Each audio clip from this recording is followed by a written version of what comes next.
Just fine? Okay. So hello, ladies and gentlemen. Thank you for having me as a guest speaker today. My name is Charmelle, and as part of our discussion on the complex reality of multilingualism and the international institutions on the African continent, I would like to explore the idea of Africans creating a new identity within colonialism and neo-colonialism. I will be using my country, Benin, as my main example. To conduct this speech, I will first talk about how multilingualism has become the reality in most, if not all, African countries. I will then discuss ECOWAS and its implications in multilingualism in West Africa. A really interesting fact about Africa that a lot of people might not know is that Africa is actually home to the most multilingual countries in the world, with some countries having over 250 languages spoken as first languages. As we all know, the vast majority of African nations were colonized. There are only two exceptions, and those are Ethiopia and Liberia. Other than those two countries, every other African country has had one or more European nation settle within their land, and therefore disrupts what was until then considered the norm. A lot of African countries were previously divided by ethnicity, who all had their own languages, and well, along came the colonizers, creating borders and establishing a single language that would be used by all. This completely shifted the dynamics in each of those countries, being that in many cases, the had to not just belong to one ethnic group, but rather to a nation as a whole, and had to learn a language that was completely foreign to their land. That was the case for my country. My country was originally a kingdom called Dahomey. The king would come from and reside in Abomey. Abomey is a city in central Benin, and their language is Fon. So Fon was actually was considered the official language of Dahomey, the kingdom. For a long time, our kingdom tried to fight off the invaders, but alas, our country joined the long list of African nations subservient to France.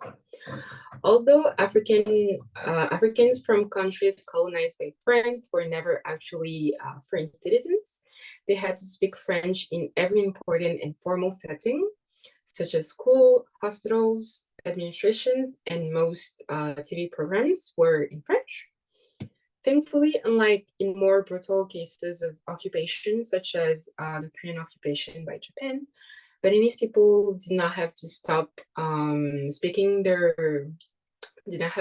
communicating in any indigenous language, which helped preserve all of her local languages.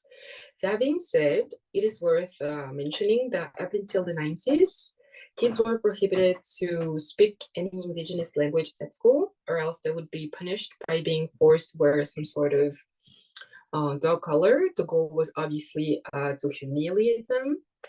It is important to note that all of this happened well after Benin had regained its independency. Yet still, it was considered inconceivable to speak any language other than French in a public setting, let alone a formal setting.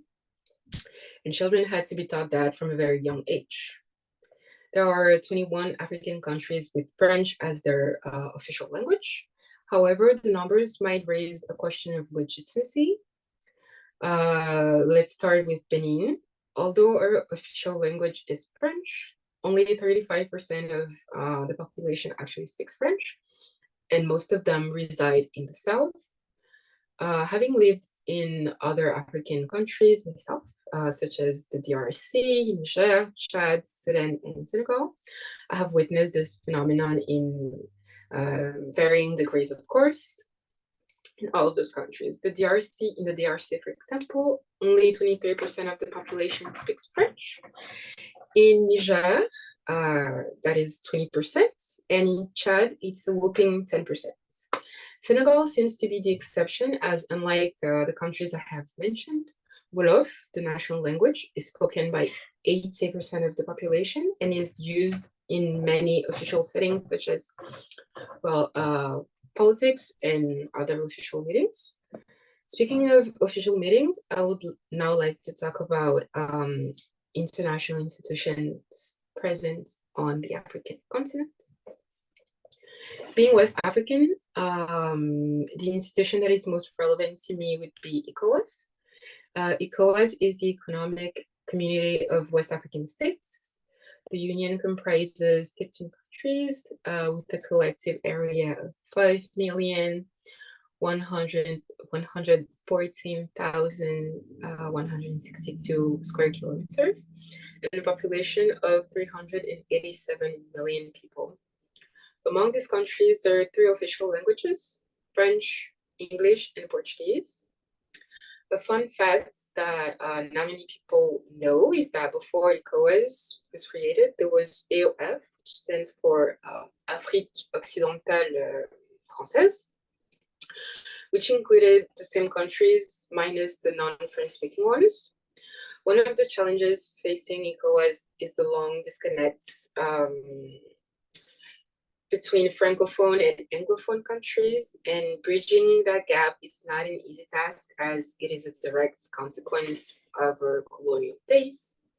The result of this is people who have the same ethnic group and still speak the same language, the same indigenous language, might not be able to relate to one another because they were born in either a French or an English-speaking country and therefore have many differences, many cultural differences.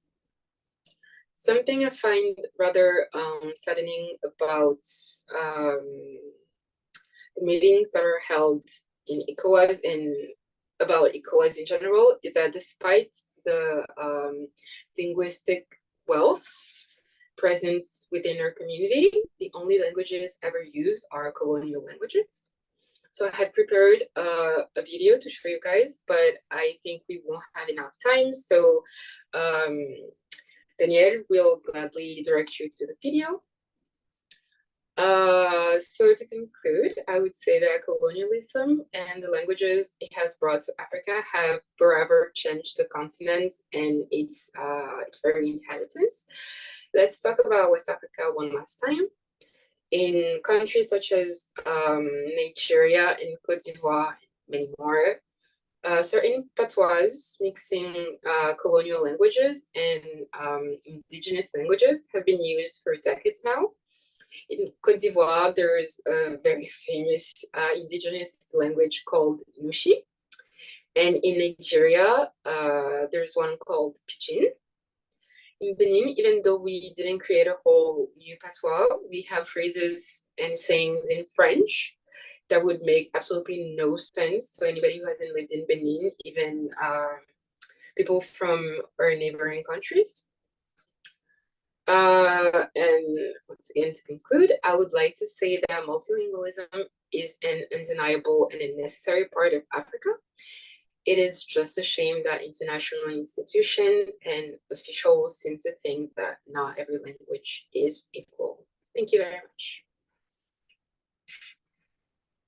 Thank you very much, Charmelle, for this account of languages and the relationship between languages and identity, which I think is quite important, especially when languages are brought by other countries and imposed on others. And you've mentioned colonialism, and I think that's quite important as well, especially when it travels to the international institutions even up to today. What I thought was so interesting was to hear about, the fact that you said that even though France, for example, colonized some countries, people were forced to speak French, but they were not French citizens. And actually speaking, what you call indigenous language, which is nothing else than your mother tongue, was, punished. And, people were humiliated in front of others for daring to speak a language that was not the official language. So that's something that resonates with me and that I'm taking away from your presentation. Thank you so Thank you. much. Thank you, Charmelle. We are now going to move on to Edwige, who's going to give us her presentation, and there's going to be interpretation for this. So if you don't understand French, at the bottom of your screen, there is a small globe.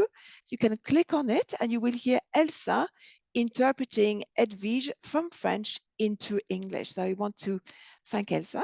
Don't forget to unmute yourself as well when you are in the booth. And Edwige, tu as la parole, à toi.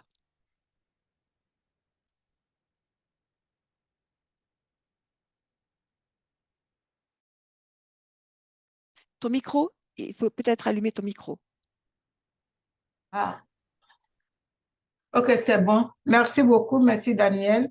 Et je suis Dossi Oundiemon. Je suis de nationalité béninoise et je suis la directrice nationale de l'interprétation et de la traduction au ministère des Affaires